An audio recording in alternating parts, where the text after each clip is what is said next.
it's a political process. Ano? Ang lahat na sinasabi natin noon na itong impeachment proceedings na ito ay pamumulitika lang at hindi ito tungkol sa accountability, hindi ito tungkol sa sinasabi nilang liability. Unahin ko lang yung assessment lang po ninyo doon sa Day 13 o itong pagharap ng testigo na si Attorney Roderick Wamil mula sa COA. Ano yung inyo pong masasabi po sa kanyang naging mga pahayag? Well, as I have stated before, at the beginning ng presentation ni Attorney Wamil, ang tawag ko dito yung mga inaangguluhan. Ano? It appears that si Wamil ay umaanggulo para ituro ang liability o na may liability si Sara Duterte, si VP Sara, doon sa sinasabi nilang pagre-release ng mga confidential funds. And that is expected of the prosecution to do. Kaya marami ang mga tao, including ako, ay we got bored of the direct testimony of Wamil because ang inaabangan ng tao dyan is in the cross-examination. At dito sa cross-examination, dito na lumabas yung mga inconsistencies doon sa testimonya ni Wamil na ang talagang ginagawa niya nung umpisa is to, not just to lay down facts, ano? Ang ginagawa niya is to interpret the law.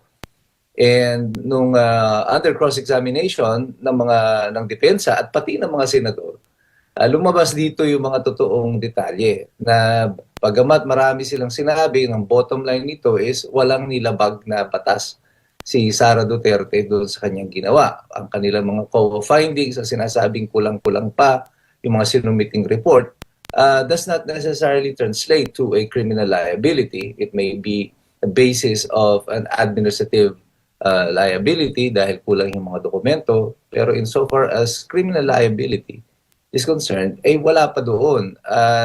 Kung wala ang criminal liability for that, lalong hindi siya magiging impeachable offense or yung betrayal of public trust, kagaya na gustong ipunto dito ng prosecution. Opo, nabanggit po ni Wamil, nasa ilalim daw ng gobyerno o ng COA rules, particular na po doon sa Joint Circular number 2015-01, ang hindi daw pagsumite ng sapat na mga dokumento para i-liquidate yung milyon-milyong pondo ay nagpapakita ng presumption o may sinasabi pa nga prima facie evidence. O ipagpalagay po natin na personal daw na kinabang o ang nakaupong accountable officer. Ano pong tingin po ninyo? Sapat po ba yun, Batayan? That was his interpretation, but under scrutiny, lalo na ng pagtatanong ni presiding officer, Chis Escudero, nilinaw nila dito na yung sinasabi niyang presumption na yan will apply only once the resolution of the COA has become final and executory. Iba kasi yung word na executory, iba yung final. The final is, it only happens kung if it was subjected to judicial review and nagdesisyon ng korte after 15 days na tama yung interpretasyon nila. And then that's the only time that it becomes final and executory. Yung executory kasi, that means yung decision, automatic yan. Paglabas ng decision, pwede mo nang i-execute. Pero that doesn't mean na if final na ito, hindi na siya po pwedeng baguhin pa. So, sa pagtatanong ni Chis Escudero, lumabas dito na magiging executory lang o may matuturing lang nilang may prima facie once the decision of the COA has become final, which it has not obtained sa panahon na hanggang sa kasalukuyan dahil hindi pa pinal yung resolution na ito ng Commission on Audit. Opo, nabanggit ho ng COA witness na puro acknowledgement receipts daw yung isinumiti ng OVP. Sa batas ho ba natin, attorney, sapat na ba ito bilang liquidation documents? May tuturing natin ang liquidation documents po. Well, Wamil himself explained, siya mismo sumagot na hindi naman nire-require ng batas na official receipt ang isasapit mo, lalo na kung ang pinagbibigyan ng confidential funds ay mga tao at hindi mga supplier na pinagbibilan, hindi mga korporasyon, hindi isang negosyo. Ang impormasyon ay hindi isang negosyo at wala namang resibo para doon. Hindi ka naman pwedeng mag-register sa BIR, sabihin mo na ang business mo ay tagabenta ka ng impormasyon or mga sekreto. So that's ridiculous. Ano? Kaya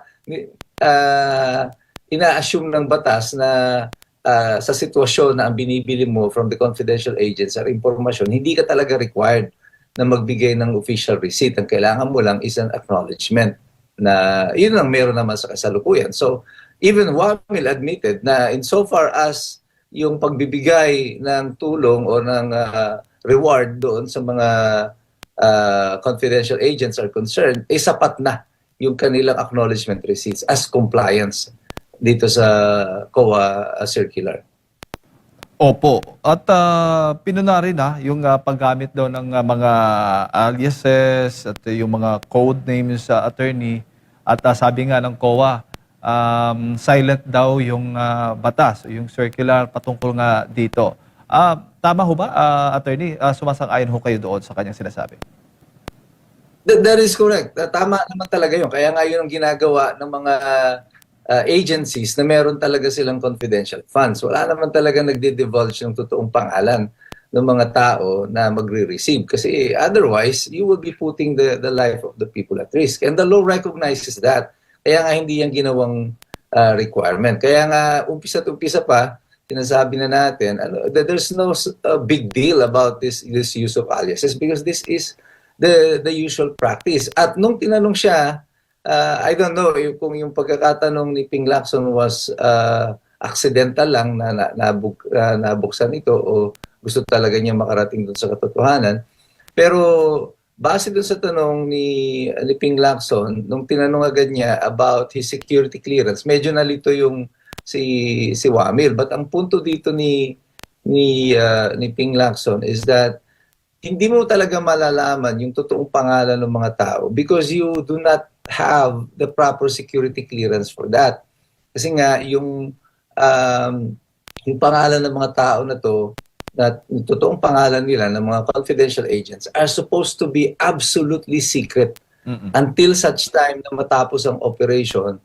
Doon lang mo lang i-declassify o pwede mo nang i-divulge sa public yung mga impormasyon na ito, which will take a long time, kasi delikado yan if you release the names of the people today at kung apektado halimbawa dyan ay mga kakilala nila na mga dating mga active sa CPP, NPA o ano pa mga terrorist organizations, they'll be dead in a couple of days. So that's the reason why the law treats yung ganitong mga matter with absolute secrecy kasi delikado ang buhay ng mga tao. Opo. So, dapat pala, paano kaya bigyan ng kahulugan ng impeachment court? Ibig sabihin, attorney, yung paggamit ng Mary Grace Piatos na pangalan ay hindi po yun issue. Talagang parte po yun, normal po yun na protocol po pagdating dito sa operasyon. Alam naman po yan, even ng mga House of Representatives, na miyembro ng House, na ginawang malaking issue itong Mary Grace Piatos. Kasi nga, sabi ko sa inyo, sa umpisa pa lamang, itong impeachment na to, hindi naman to about legality. This is not about, this is not a legal process, a legal proceedings. It is a political process. At sa sitwasyon na ginagawa ng House noon, nung nasa Committee on Justice pa sila, and up to the present, ang ginagawa nila is a trial para sa publiko, hindi para sa Senado. Ito ay para kumbinsihin tayong lahat base sa kanilang mga representasyon na may pananagutan ang Vice Presidente. But I think they have failed, the prosecution has failed in both courts. Yung dalawang korte sinasabi ko noon, the impeachment court itself sa Senado and the bar of public opinion. Tayo yun. In both courts, I think the prosecution is losing their cases. Opo, para lang sa kaalaman ng publiko din. So maaari ding magamit ito ng depensa na kung saan mismong circular na mismo ang nagsasabi na hindi ipinagbabawal ang paggamit ng Mary Grace Piatos o kung anumang mga code names, attorney. Yes, ayan ang pinupunto ng depensa sa kanilang cross-examination, yan ang lumabas sa mga pagtatanong ng mga senador, and I think this is part of the legal defense ng kampo ni VP Sara Duterte. So, mapapansin ninyo, that's why pati sa list of witnesses, maraming mga witnesses ang depensa na kinuha din from the prosecution na inadapt nila as their own witnesses. Kaya ako tingin ko yung prosecution ito will even lessen yung kanilang mga witnesses. Pinag-uusapan na nga dyan kung iuupo pa nila si Madriaga o hindi. I hope they do. Kasi kinuha rin siya ng depensa as their own witness. Nilista nila si Madriaga as their defense witness. O nga. Just in case hindi siya presenta. Opo. Kung malinaw naman na walang nilabag ang Vice Presidente pagdating po dito sa paggamit ng mga code names at yung pondo naman ay hindi pa pinalpala yung kanilang desisyon. Although may hinihingi pa silang mga dagdag na mga dokumento, ay hindi ibig sabihin, attorney, na impeachable offense o talagang hindi mapagkakatiwalaan ang Vice Presidente dahil sa mga ganitong mga senaryo po sa kanyang opisina. Hindi po ganun dapat ang magiging issue, attorney. Ama po, because ang linaw-linaw na pinag-usapan dyan sa Senado, kung walang batas na nilabag, wala kang pananagutan. Kung walang provision ng batas, wala kang criminal liability. So, sa pagtatanong at pagsagot ni Attorney Wamil, I think iyon ang mas na-highlight dito, na wala naman pala talagang nilabag na batas as of the moment. So why are we in the Senate trying this as an impeachable offense? It's because it's a political process. Ang lahat na sinasabi natin noon na itong impeachment proceedings na ito ay pamumulitika lang at hindi ito tungkol sa accountability, hindi ito tungkol sa sinasabi nilang liability. I mean, for example, I'll give you a concrete example. Tignan na, huwag na natin muna puntahan yung flood control. Ito na lang confidential fund. Noong 2025, si Presidente Marcos, mayroon siyang 4.3 billion na confidential funds. Si Sara Duterte, ang hinahabol nila 125. At 4.3 billion, you have to spend 11.78 million a day para maubos mo yung 4.3 billion na yan. Sa lahat ng pondo ng Presidente ng 2025, nasimut niya yung kanyang confidential funds. Zero. Walang natira. Pero pagdating doon sa ibang aspeto ng kanyang pondo for the Office of the President, 70% lang ang utilization rate niya.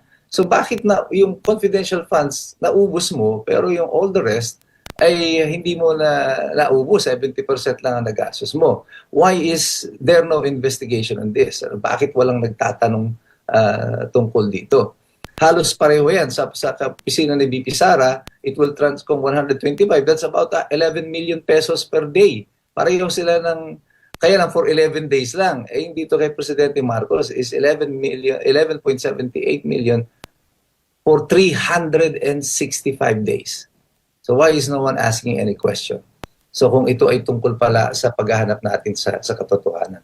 So yun pa lang, isang item pa lang yan ang pinag-uusapan natin. Hindi pa natin pinag-uusapan yung accountability sa flood control. So in that single item pa lang makikita mo that this is not about prosecution. This is about persecution. This is not about legality. This is about politics. Yan ang larawan na malinaw sa mga taong bayan sa kasalukuyan. Oo, kasi kung maalala mo talaga, na last quarter, mula sa opisina ng Presidente, yung pondo nilipat lamang sa Vice Presidente na opisina. Kaya ganun po yung paggastos, mabilis yung paggastos doon. Dahil kinakailangan, huban yung maipaliwanag yun, attorney, na maintindihan po ng publiko, na mula sa opisina ng Presidente, nilipat sa opisina ng Vice Presidente, pero bakit pwede pala yun sa batas na ganun kabilis ang paggastos? Opo, sa batas kasi kapag nirelease ang mga kagaya ng confidential fund, quarterly ang disbursement niyan. Kailangan within that 90 days, maubos mo yan. Ito nga papasok yung term na unusual. Lagi kasing tinatanong, yung bang pag-ubos ng pera ng within 11 days, is that usual? Yung bang 111 transactions in one day, is that unusual? Susuportahan naman ito ni Wamil. I think sa Kiko Pangilinan nagtanong nun, susuportahan nga ni Wamil na ito ay unusual. Pero hindi tinatanong kung usual din ba na yung confidential fund for a particular quarter ay i-release mo na lamang sa last portion, last 15 days of the year, ano, yung patapos na yung Disyembre, nung dumating yung pera sa office of the Vice President. So, it is unusual kung iyan ay ibinigay mo ng halimbawa ay September pa pero ginastos mo ng December.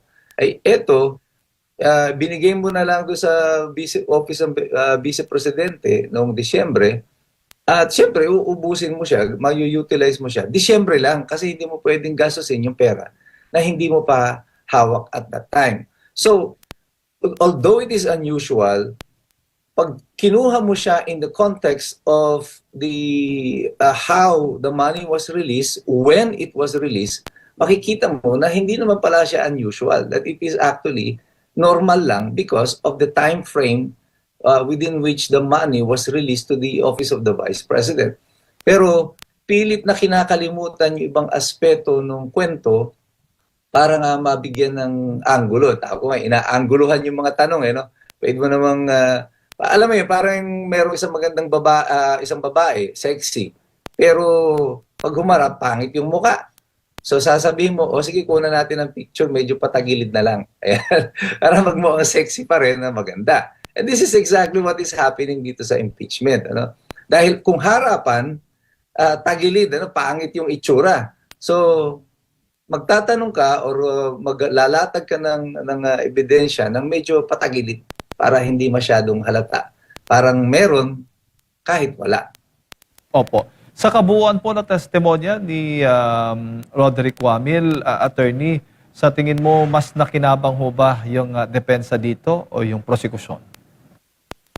I think nakinabang dito yung depensa because yung storya ng prosecution na mayroong pananagutan si BP Sara dito sa nangyari sa confidential funds, I think naging mas malinaw sa taong bayan na wala naman pala tayong pinag-uusapan, na hindi pa pinal yung sinasabing findings ng COA, na may mali dito sa proseso ng pag-audit ng COA. Wala naman palang batas na nagsasabi na bawal yung ginawa nila BP Sara Duterte, na kung may pagkukulang man, ay ito ay mga submission lamang ng mga dokumento na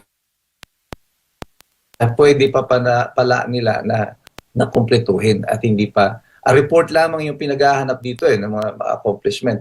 So, those are administrative matters and doesn't necessarily mean na ito ay merong kriminal na pananagutan o may liability. Na ito ay nag-translate automatically into Graft and Corrupt Practices Act. So, I think dito sa punto na ito, dahil nga, sabi ko nga sa inyo, hindi na Senado ang kinukumbinsi dito Tayo na taong bayan na lang ang kinukumbinsi dito because ang Senado, bago nag-umpisa itong Senate na to, impeachment na to, may boto na sila They know exactly the number. But the people, dito sila naglalatag ng ebidensya para sa atin. And I don't think itong klase ng ebidensya na to will be sufficient to convince the people na tama ang istorya ng prosecution at may pananagutan nga si BP Sara Duterte. Opo. Bago ko ipasa kay partner, at ano naman po yung inaasahan ninyong magiging papel nitong susunod na testigong haharap na si COA State Auditor Sailin Del Ocampo sa pagpapatibay nga doon sa o pagpapahina ba ng kaso ng prosekusyon? Pero kung babasihan niyo to kung how the testimony of Del Ocampo started, I think this is how it will end. Kita nyo, natigil agad kasi all she's gonna do is to be identifying more of these documents. Pero mo yung ang bilang nila ay mahigit 8,000 mga pahina ng mga papeles ang i-identify dito. Kung this will be one of the most boring testimonies ever. Kung identify mo lahat yung pahina. And to be truthful about it, you don't expect the senators eventually to go over yung 8,000 piraso. Actually, 10,000 pieces of documents nga daw yan na re-reviewin. Inaasahan nyo ba yung mga senador, iisa-isahin pa yan, na buklatin yung mga dokumento. And now, do you expect the public na magtiyaga, na manood, panuorin yung witness nila to go over the documents one by one? Kasi kung ang pinag-uusapan dito, again, are the acknowledgement receipts. Tinestifyan na ni Wamil na hindi naman pala bawal yung sa sumite ng mga acknowledgement receipts, then what are we talking about? Anong anong anong punto nito na pag-uusapan niyo pa yung mga acknowledgement receipts na yan? Hindi naman pala bawal na gamitin yung mga acknowledgement receipts. Again, the purpose of the prosecution here is just to demonstrate and makita mo kung paano hina-highlight ni Attorney Kapunan yung mga pangalan na Patty Ting, Andy Lim, Piatos. They're trying to, again, inaangguluhan yung mga tanong. This is mudslinging in public using the impeachment trial to create a story when there is none. So, at yun pa rin ang paulit-ulit nilang gagawin. And I think magsasawa yung taong bayan sa ganyang klase ng presentasyon at wala rin silang makukuha that will be useful for the prosecution at this time. Attorney, magandang umaga, si Admar po ito.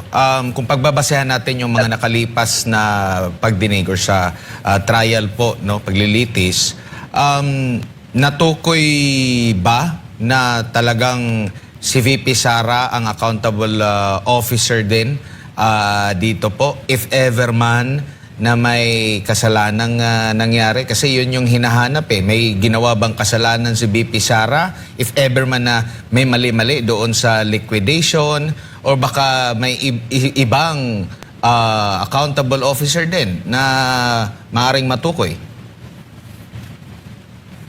Yes, una nga doon pala sa accountability. Tanong nga dyan, meron bang accountability? That's the question. Apparently dito sa testimonya ni Wamil, as of today, wala pang accountability. Second question dyan, kung may accountability man, assuming na may accountability, who is supposed to be accountable?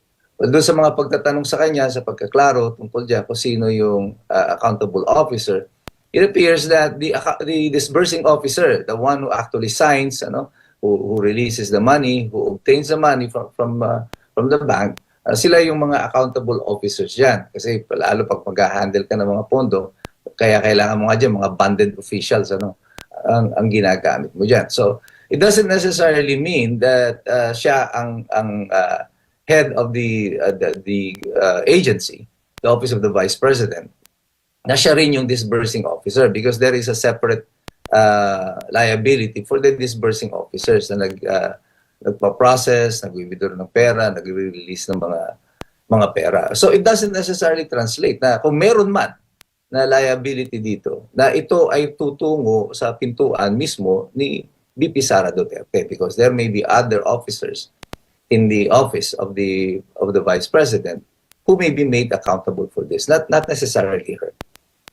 Opo, doon naman po sa pagkakaroon ng confidential fund ng OVP at ng Department of Education po, no? Like halimbawa dito kay Vice President Sara Duterte, ipinaliwanag naman po niya sa mahabang panahon kung saan ginamit yung confidential fund para nga sa paglaban dito sa mga terorista sa CPP, NPA, NDF, mapangalagaan po yung mga kabataan. Sino po yung magdidetermina kung hindi po tama ito pong paglalaan ng pondo para dito sa mga nabanggit na programs ni Vice President Sara Duterte po? Kasi ginagawan din po nila ng issue ito dahil sa history daw. Well, questionable pa na yung history ng OVP na tanging siya lang daw. Well, meron namang dokumento nagsasabing pati si Vice President Binay ay meron din. Pero sino po yung magtatakda ng talaga na pwede o hindi pwede na magkaroon na kasi kabilang to sa kanilang kini-question din po, attorney? Natatawa ako sa mga question na yan, lalo na kung manggagaling yan sa House panel, because yung confidential fund ni VP Sara in 2023 ay nagkaroon siya niyan because it was included in the GAA. Na sila yung nag-approve niyan, nasa budget yan. Later on, nung inaaway na nila si VP Sara, doon lang nila pinagtatanggal yung mga allocation na yan for confidential fund. Hindi lang sa yung binawasan pati nila, pati yung iba pang mga items ng pondo ng Office of the Vice President. So, for you to question bakit merong confidential fund ang OVP, di tanungin niyo yung mga sarili niyo. Kayo nag-approve yan ng budget . Sino ba sasubmit ng budget to the Congress for approval? It is the President. So, yung dalawang nagtatanong bakit may pondo ang OVP ng confidential fund, eh sila rin yung may gawa ng confidential fund. So, why are you asking questions na kayo yung nag-create? Di ba? So, that is hypocrisy. Yan ay isang malaking kalokohan. Kung totoo na walang need for the Vice President na magkaroon ng confidential fund, bakit nyo in-approve? Why did you put it there? So, hindi naman yung Vice President ang nagsusumite, ang nagpapa-approve ng ng pondo ng Executive Department, of which kasama siya. It is the President who submits it to Congress, not her. Okay, so, pag naman may mga, yung sa sitwasyon ng 2022, this was by a special request by the Vice President, ni-request ito. And this was endorsed by the DBM to the Office of the President. And the fund was released through the Office of the President. Ngayon, kung kino-question mo yan, then why did you release it? Bakit ka naglaan ng pondo para dyan sa confidential fund?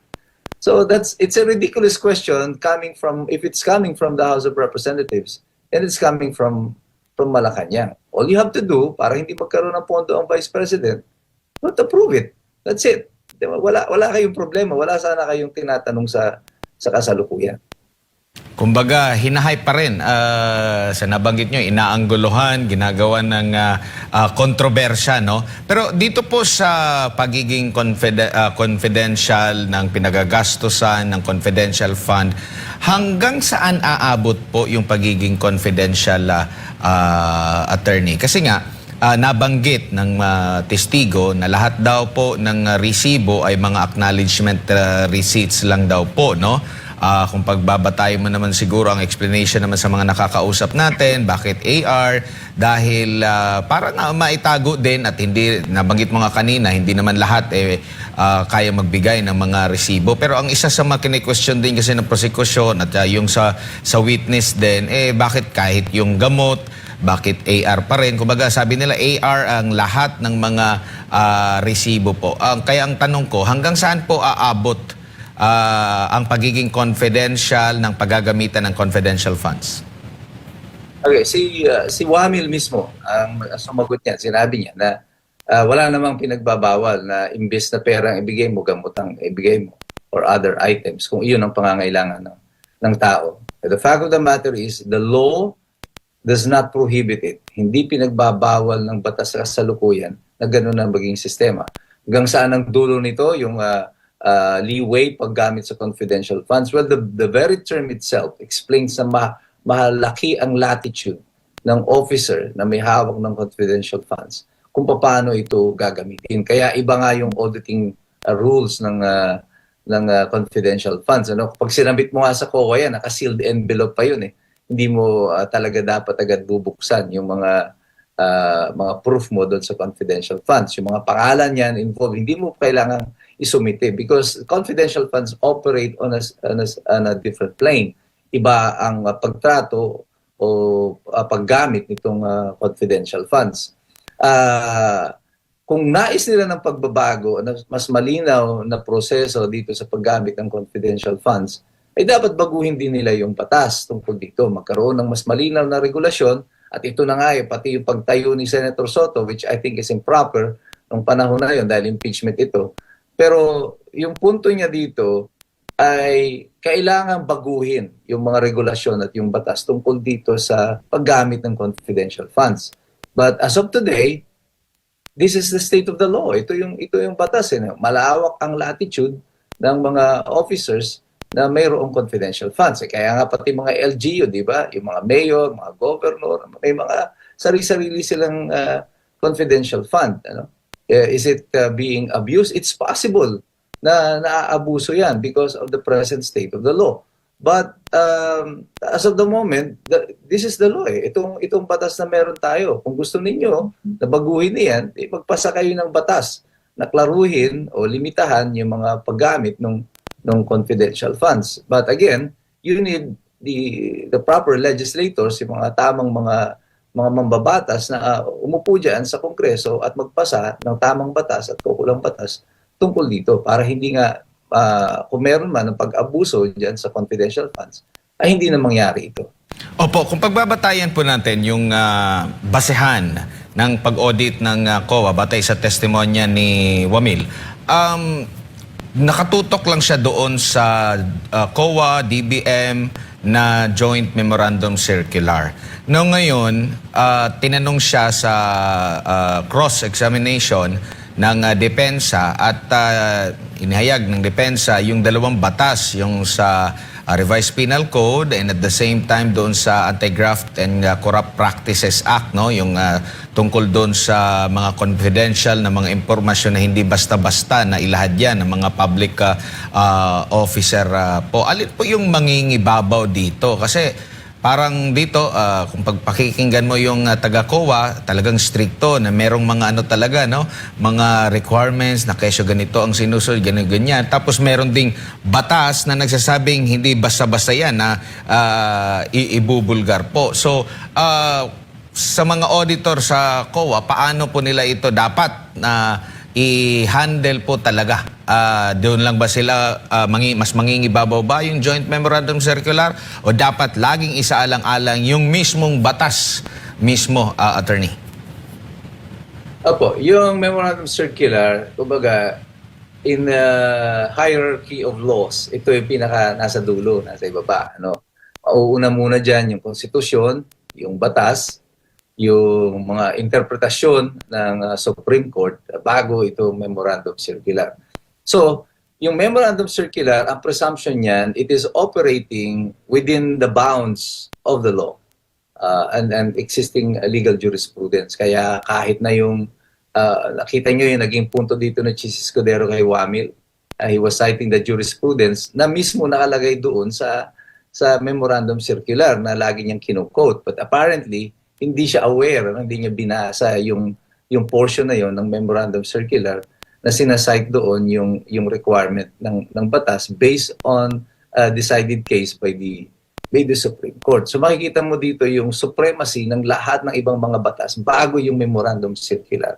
If there is a conflict between the Memorandum Circular at sa mga umiiral na batas, yung batas ang mga mananaig. Kung mayroong conflict sa Memorandum at saka sa Constitution, yung Constitution pa rin ang mananaig. So, dito sa mga pagtatanong kay Wamil, ay nakita niya at inamin niya rin eventually na wala ngang pananagutan under the law sa umiiral na batas. Yung Memorandum Circular would be kung meron man na pagkukulang dito o hindi pagkakakomply sa ibang mga requirements, that can become the basis of an administrative liability, but not necessarily criminal. Kasi tinatadhana din ng mismong Memorandum Circular that it must comply with the requirements of the law on Anti-Graft and Corrupt Practices Act and all existing laws tungkol sa maling paggamit ng pondo ng bayan. Opo, dito naman po tayo sa kredibilidad ng witness po, no? Talagang buong pinagmamalaki niya na tanging si VP Sara Duterte lamang po ang merong confidential fund. Now, ngayon, actually, nung bago pa nabigyan ng pagkakataon ng cross-examination ang depensa, kasi alam niyo naman, mahaba yung mga paunang trial days po, no? Lumabas din sa social media itong mga dokumento na hindi lang si BP Sara ang nagkaroon ng confidential fund, pati si Vice President Binay, at ito nga ang na-question sa kanya. Kayo po ba'y nagtaka na hindi niya alam ito pero pasok doon sa sinasabing kailan siya na-assign doon sa grupo na nakatutok sa Confidential Intelligence Fund. Tapos binanggit pa niya na na-liquidate ba ito? Hindi ba dapat siya rin ang nakakaalam dahil grupo nila pasok doon sa period na nandoon siya para malaman? Ang tinanong pa yata itong si Attorney Powa kung na-liquidate, hindi ba mas dapat nakakaalam siya kung naka-liquidate ba yun? Kumbaga dito nabutasan ba ang kredibilidad ng witness, Attorney? Tama po. Siguro ako si Atty. Poe, mabait lang talaga si Atty. Poe. Kung ako yung nagko-cross-examine sa kanya at ako'y abogado at ako'y tatanungin mo, pagagalitan ko yan Ipapa-admonish ko sa court. Because yung witness, walang karapatang tanungin o cross-examine yung abogado. Yung abogado ang nagtatanong So hindi mo pwedeng tanungin yung abogado regarding the particular question na nire-raise sa iyo. Ngayon, assuming na kung hindi niya nga totoong alam itong pinapakita dito, tama yung question mo kanina, it's about the competence of the witness and credibility. If dahil dito sa mga pagtatanong na to, nakikita ng mga tao ngayon na he is not only not credible, he is also incompetent. Kahit na kasi ikaw ay hindi mo, sabihin mo na hindi nasaklaw yan ng termino mo, pero sa punto na ito, sakop ito, pasok ito doon sa kanyang termino. Assuming na hindi mo yan naging sakop ng yung pagpasok sa opisina, it is a fact. These things are documented. These are about public funds. Now, kung yan man ay na-liquidate or hindi, the fact na tama yung punto ni Senator Amy Marcos yan, the fact na merong disbursement, na ginastos yung pera na yan, they should have seen that. Kung hindi man yan niliquidate, makikita nila doon sa dokumento ng COA, may pondo rito merong saro ito, may nirelease na pera, nasaan yung liquidation? So dapat sila ang nagtanong noon from the very start na yung pera na yan ay lumabas at hindi siya dapat ngayon nagtatanong kung niliquidate pa ito o hindi. Dapat alam nila yan kung yan ay niliquidate o hindi because the documents will show na hindi yan na-liquidate because lalabas doon, mayroon niyang saro, mayroon niyang release, pero wala siyang liquidation. So I don't know what Attorney Wamil is asking o bakit siya nagtatanong kung ito ba ay na-liquidate. This is something na dapat ay alam niya. So, ngayon, na-question pa tuloy, hindi na lang yung kanyang credibility, kundi yung kanyang competence as an auditor. So, naging malino palalo sa lahat ngayon na talagang umaanggulo lang siya dun sa tanong. And this is the problem with the witness, trying to prove something na hindi niya pinag-aralan mabuti lahat yung mga dokumento na nasa harap niya. He stated as a matter of fact, with certainty, na si BP Sara lang ang nagkaroon ng confidential fund na Vice President. Apparently, he doesn't know what he's talking about. So he's not a competent witness at all. Opo, and dagdag na lang natin yung typo error na itong dokumento na ito, kung di ako nagkakamali, parang ginamit din sa mahabang panahon sa mga pagdinig, tapos sasabihin lang niya na typo error. So, parang bumabalik sa kanila ngayon, like kagaya sa mga audit na parang sabi nga, wala namang perpekto talaga na mga ahensya ng gobyerno, kung integrity natin na bakit wala kang liquidation ng ganito, ganyan, hindi agad mapaliwanag. Kasi kahit ngayong auditor, nagkakamali rin. Hindi lang doon sa sinasabing tanging si VP Sara lang. Meron pa siyang dito sa mga typo error. Tapos yung pagko-question din na sunod-sunod, parang nabigla siguro siya doon sa sunod-sunod na tanong ng presiding officer doon sa mga inilalatag nila na mga memo, notice of suspension, hanggang sa notice of disallowance, pati na yung ito ba ay final, an executory, o ito pa ay hindi final pero executory, yung mga ganun po, attorney, natibag itong witness. Opo, mapansin niyo hindi ito yung unang pagkakataon na mayroong typo error. Doon pa lang sa Article 4, takot-takot na yung mga typo error na yan. What is not surprising here, itong mga typo error na supposedly nito, is something na dapat ay nakita ng mga depensa, ng prosecution. 25 abogado yan, kasama yung 10 public prosecutors, 15 na mga private prosecutors yata. Dami nilang abogado, may mga staff pa na could have reviewed the documents before it was presented. Totoo ba kaya na hindi nila nakita ito? O nakita nito, they refuse to highlight it lang kasi mapupuna. Pero the proper strategy there, kung napansin nila ito sa umpisa pa lang, na may typo error ito, is that they should have allowed the witness to correct himself, doon pa lang sa umpisa. Pero hindi, hinayaan nila ng hinayaan, and yung mga depensa pa ang nakapuna, pati yung mga senador, doon sa mga typo errors na ito na meron doon sa mga dokumento. So this is inexcusable yung sinasabi nila na ito na typo error lang yan. You're creating an error on material points and also on a very important issue because this involves the office of the Vice President. You are televised nationwide. About 10% of the population is watching you as you testify. And then itong sasabihin mo sa amin, di ba, na typo error lang yan. Eh di kung ikaw pala ay nagkakamali, tama yung punto nyo. Eh di pwedeng yung ibang mga opisyalis ng pamahalaan ay pwede rin magkamali. But that doesn't make them a criminal. Otherwise, kung ang pagkakamali ay krimen, eh di si Wamil ay criminal na rin sa kanyang pagtestimonya dito sa Senado. Opo, meron pang nababalitaan tayo, attorney, na ipapatawag din si Mary Grace Piatos. Ano po ang pananaw niyo po ukol dito? That's a political stunt, you know. Kasi alam naman nila na sinabi na nga ng mga aliases lang yan sa hahanapin si Mary Grace Piatos. And if these are confidential agents, hindi mo sila pwedeng tawagin without putting their lives at risk, ano? Kung ipatawag yan at confidential agent, tatanong mo dyan, anong sinabi mo? Sino yung mga taong pinangalanan mo? Sino yung mga tinrider mo? Patayin nyo na lang yung tao na yung kawawa naman. Ano? And they will not be able to find this Mary Grace Piatos because how can you issue a subpoena based on an alias? So that's impossible for them to do. Pero it's a political gimmick.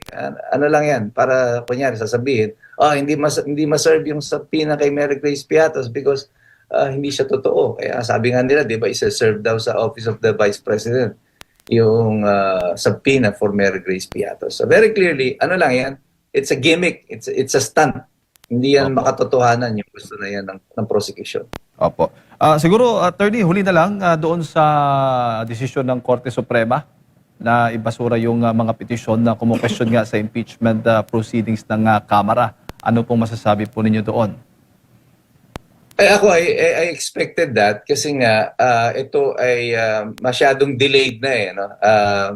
Isinampa nila ito doon sa Korte Suprema pagkatapos pa lamang ng proseso o habang nakabinbin pa sa House of Representatives yung proseso. But the delay in the release of the resolution of the Supreme Court, inevitable na magiging moot and academic talaga. And our Supreme Court naman talaga ay sasampa lang dyan o papasok dito in interpreting the Constitution and the laws. If there is a real issue involved, na hindi pa, na wala ng ibang paraan. Dito meron pang ibang paraan kasi nag-umpisa na yung impeachment proceedings. So talagang inevitable na ibabasura na talaga ng Korte Suprema yan because the challenge was the propriety in the proceedings before the House of Representatives. Nagkaroon lang ng mga addendum yan, inamend lang nila ito kasi yung nangyaring eleksyon sa Senado, yung pag-elect ng presiding officer other than the Senate President, I think those are side issues na nadamay na lang dito sa desisyon ng Korte Suprema by way of supplement. But inaasahan ko na yan talaga ay ibabasura na because the court will them interfere in a political process. Isa-substitute ng Supreme Court yung sarili nilang wisdom with the wisdom of a co-equal branch of the government, which in this case is the Senate. Iba po ito kasi doon sa nangyari sa unang challenge in the impeachment, because yung sa impeachment noon, yung sa first case, was about the proper filing pa lamang of the complaint at hindi pa nakapag-convene ang Senado nung panahon na yon. At ang ginawa ng Senado ay ibinalik yung complaint sa House of Representatives. But if in the first complaint ay nag-convene din ang Senado at they take cognizance of the case, I think the resolution of the Supreme Court in the first impeachment case would have been different. Dito hindi ganoon nangyari. Inumpisa ng Senado yung investigation. So I think the Supreme Court would really have to respect the independence of a co-equal branch of the government at hayaan na nila yang magtuloy itong impeachment na ito. Opo, pero hindi naman ibig sabihin na pinapaboran ng Supreme Court ba o baga sinasabi ba ng Korte Suprema na tama yung sinasabi o umanay fishing expedition o mini trial? Wala pong sinabi po ang Korte po doon, attorney? Base doon sa initial na release, hindi ko pa naman nabasa yung kabuuan ng desisyon. Pero doon pa lang sa press release ng Korte Suprema, ito ay dinismiss lamang on the ground that it is moot and academic. They did not pass upon the issues anymore. Ang pinag-usapan lang dito ay may pangangailangan pa ba na desisyon na ito ng Korte Suprema, gayong dinidinig na ito ngayon dito sa Senado. Opo. At ang piniling direksyon ng Korte Suprema ay sabihin na ito ay moot and academic na hindi na namin kailangang desisyonan. So walang naging desisyon on the merits of the case. Opo, pag may tuturing bang moot na ang isang kaso, masasabi ho ba nating justice delayed is justice denied? Well, in essence, kasi nga yung delay nung nangyari doon sa pagkaka-file nila ng initial petition because it was not promptly acted upon by the Supreme Court nung panahon na yon. Maaari yung iba masabihin na gano'n, Pero ako, ang pananaw ko diyan, I think the Supreme Court is just doing their job as of the moment. Yun ang kayang gawin. And there was no urgency for them probably in their own judgment na desisyonan ito at that particular time.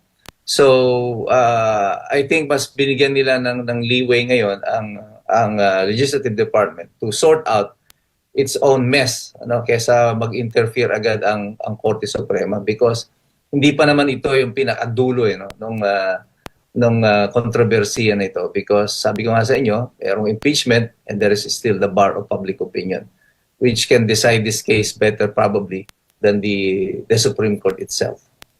Alright. Attorney, maraming salamat po sa inyo po oras at sa pagbibigay po ng impormasyon ngayong umaga. Good morning po sa inyo. Salamat po sa inyo sa Pulso ng Bayan, sa SMNI. Maraming salamat po. God bless everyone. Mga kababayan, si Attorney Mike Operario, trial lawyer po at presidente ng IBP Bataan, ang ating nakasama na pakinggan po ngayong umaga. Kaugnay nga dito sa nagpapatuloy na impeachment trial ni VP Sara Duterte.